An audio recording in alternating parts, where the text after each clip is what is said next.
میرے بھائی میرا یہ سوال ہے کہ جیسے کوئی بندہ اپنا نسب چینج کرتا ہے، جیسے اگر کوئی بندہ سید نہیں ہے اور وہ اپنے نام کے ساتھ سید لگاتا ہے زیادہ عزت پانے کی، اگر وہ مطلب اس میں کرتا ہے تو اس کے لیے کیا حکم ہے؟ نبی مکرم سید کونین صلی اللہ تعالیٰ علیہ وآلہ وسلم کی واضح طور پر حدیث ہے، من انتسب الی غیر ابی فقد کفر، وفی روایت اخری اللہ کے نبی نے فرمایا جس نے اپنا نسب چینج کرتے ہوئے اپنی نسبت اپنے غیر باپ کی طرف کی، ظاہر ہے جو اپنا نسب چینج کرتا ہے تو وہ اپنی ماں پر الزام لگاتا ہے، وہ بہتان لگاتا ہے، وہ کسی کے باپ کو اپنا باپ قرار دیتا ہے، تو حضور نے فرمایا وہ اس طرح ہے جیسے اس نے کفر کیا۔ اور ایک اور حدیث ہے اللہ کے نبی نے فرمایا مسلم شریف کہ اس پر جنت کی ہوا بھی حرام ہے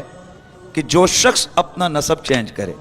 یہاں صرف یہ نہیں ہے کہ سید نہ ہو اور وہ سید بنے تو ہی ایسا ہے، بلکہ کوئی بھی ایسا قوم قبیلہ جو اپنا اس کا نہیں ہے اور وہ چینج کرتا ہے، کسی جگہ وہ دیکھتا ہے وہاں عزت ہے اس خاندان کی، اس کے ساتھ اپنا نام کے ساتھ وہ لگا لیتا ہے، تو یہ گناہ کبیرہ ہے، قریب بکفر ہے۔ یعنی ہمارے نزدیک چونکہ ان اعمال کی وجہ سے کفر تو نہیں ہے، تعویل کرتے ہیں ہم، لیکن یہی ہے کہ اس کے اشد گناہ کبیرہ ہونے میں کوئی شک نہیں ہے۔ اور ڈاکٹر صاحب یہ بھی ہمارے یہاں سننے والوں کو ذہن میں ہونا چاہیے کہ سید کا جو یہ لفظ ہے، یہ سید ہمارے عرف میں بطور لقب کے نہیں ہوتا ہے بلکہ بطور نسب اور بطور قوم کے بولا جاتا ہے۔